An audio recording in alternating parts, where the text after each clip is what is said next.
दोस्तों, तेज बारिश के मौसम में आप लोगों ने कई बार तेज कड़कती बिजली देखी होगी, जिसके कारण आपको थोड़ा डर लगा होगा। पर क्या सच में लाइटनिंग से डरने की जरूरत है? आखिर लाइटनिंग कितना खतरनाक हो सकता है? और ऐसे ही लाइटनिंग के बारे में नए और इंटरेस्टिंग फैक्ट्स के बारे में अगर आप जानना चाहते हैं तो वीडियो के साथ अंतिम तक बने रहिए।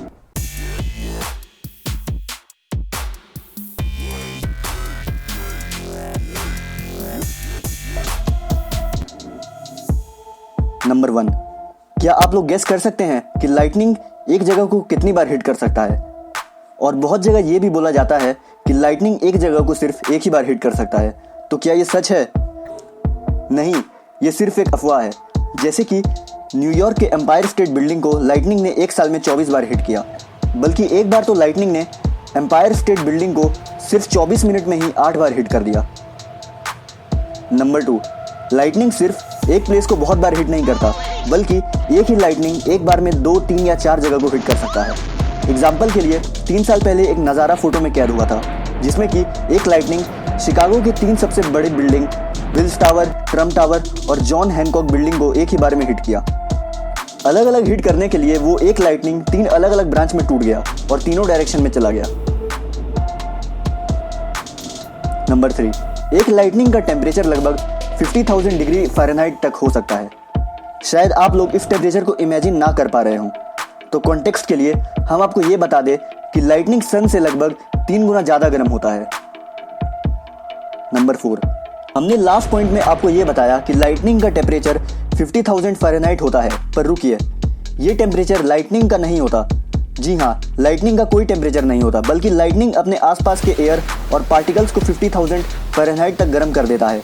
लाइटनिंग तो सिर्फ एक इलेक्ट्रॉन का मूवमेंट है और इसलिए टेक्निकली लाइटनिंग का खुद कोई टेम्परेचर नहीं होता।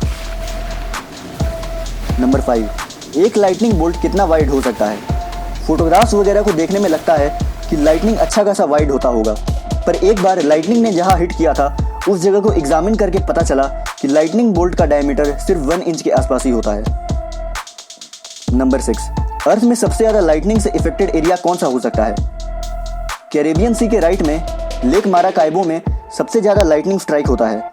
वहां पर लगातार तूफान चलते रहता है, बल्कि 365 में से 260 दिन तो वहां स्टोर्म चलते रहता है, जिसमें कि 150 दिन में बहुत ही ज्यादा भारी लाइटनिंग स्ट्राइक्स होते हैं। मतलब कि कभी कभी तो लगभग वहां पर 1 मिनट में 30 लाइटनिंग फ्लैशेस देखने को मिल जाएंगे। हो, तो क्या आप ये जगह कभी जाना चाहेंगे? इस जगह का इतना लाइटनिंग फ्रेंडली होने का कारण साइंटिस्ट ने यह बताया कि ओशियन के आसपास के ऑयल फील्ड्स के कारण मीथेन प्रोड्यूस होता है, जिससे कि आसपास की हवा बहुत ही ज़्यादा कंडक्टिव हो जाती है। आपको शायद ये जगह बहुत खतरनाक लग रहा हो, पर हमने इससे भी ज़्यादा खतरनाक प्लेसेस के बारे में top 10 most weird places on the earth में बताया हुआ है, जो कि अगर आप देखना चाहे तो आई बटन पे क्लिक करके देख सकते हैं। नंबर 7, लास्ट फैक्ट सुनकर आप लोगों को शायद लाइटनिंग से डर लग रहा हो, पर क्या लाइटनिंग सच में इतना खतरनाक है? ये बताने से पहले हम आपको ये बता दें कि लाइटनिंग से होने वाले फियर को एस्ट्राफोबिया कहते हैं, और किसी भी आदमी के लाइटनिंग से हिट होने के चांसेस सिर्फ 1/12,000 हैं। पर ऐसे ही क्लाइमेट चेंज होता रहा तो लाइटनिंग से हिट होने के चांसेस बढ़ सकते हैं। नंबर 8, लास्ट फैक्ट के बाद लाइटनिंग को लेकर एकदम केयरलेस होना गलत होगा, क्योंकि हर साल लाइटनिंग से लगभग 24,000 आदमी मारे जाते हैं, और अधिकतर लोग इनमें गरीब परिवार और गांव के इलाके से होते हैं। इंडिया में कितने आदमी हर साल मारे जाते होंगे? तो इंडिया में हर साल 10 लाख लोगों में 2 आदमी मारे जाते हैं, अमेरिका में 0.3 और जिम्बाब्वे में लगभग 20 आदमी हर 10 लाख में मारे जाते हैं। इसलिए लाइटनिंग से सतर्क रहना भी काफ़ी ज़रूरी है। नंबर 9, आप लोगों को ये पता चल गया होगा कि हर साल 24,000 लोग औसतन लाइटनिंग से मरते हैं, पर हर साल लाइटनिंग अर्थ को कितनी बार हिट करती है?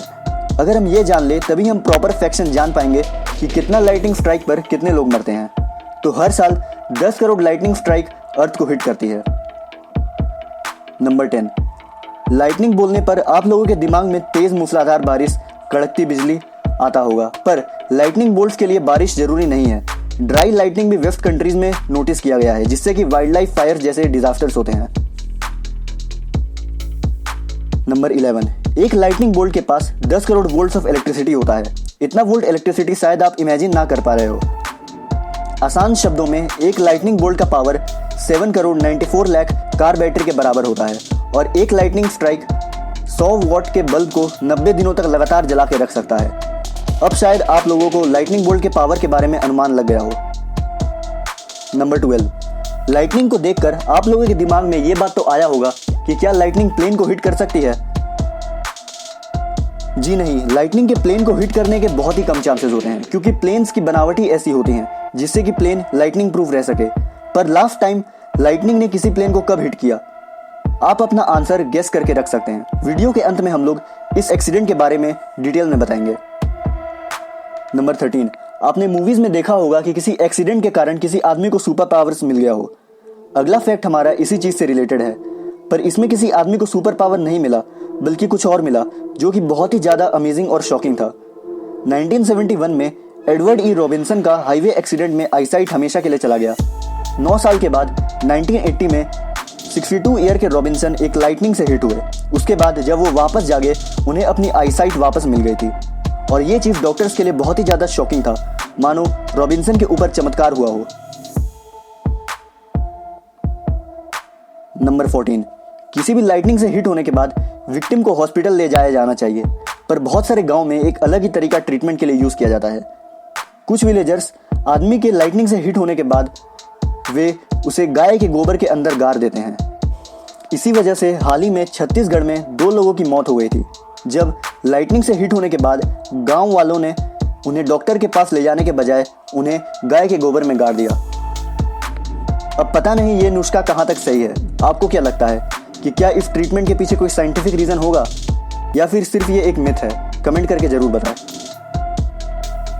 क्या आपको पता है कि लाइटनिंग में 2 टाइप्स के होते हैं, एक नेगेटिव लाइटनिंग और दूसरा पॉजिटिव लाइटनिंग। जो लाइटनिंग हम लोग नॉर्मली देखते हैं वो सब अधिकतर नेगेटिव लाइटनिंग होते हैं। नेगेटिव लाइटनिंग में क्लाउड नेगेटिव चार्ज होता है और ग्राउंड पॉजिटिव चार्ज, और वही पॉजिटिव लाइटनिंग में उसका उल्टा, ग्राउंड नेगेटिव चार्ज होता है और cloud positively charge. Positive charge lightning अपने ओरिजिन से 25 माइल्स की दूरी तक ट्रैवल कर सकता है। तो नेगेटिव लाइटनिंग और पॉजिटिव लाइटनिंग में ज़्यादा खतरनाक कौन होता है? तो आपको बता दें कि पॉजिटिव लाइटनिंग नेगेटिव लाइटनिंग से 5 टाइम्स ज़्यादा खतरनाक और जानलेवा होता है। तो दोस्तों, आज के लिए इतना ही।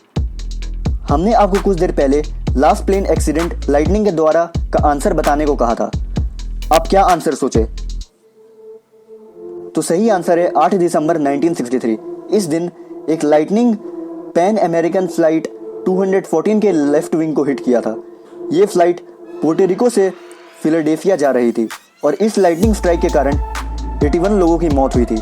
अगर आपको ये वीडियो पसंद आई है तो वीडियो को लाइक जरूर करें और चैनल को सब्सक्राइब करके बेल आइकन भी जरूर दबाएं। पूरा वीडियो देखने के लिए धन्यवाद।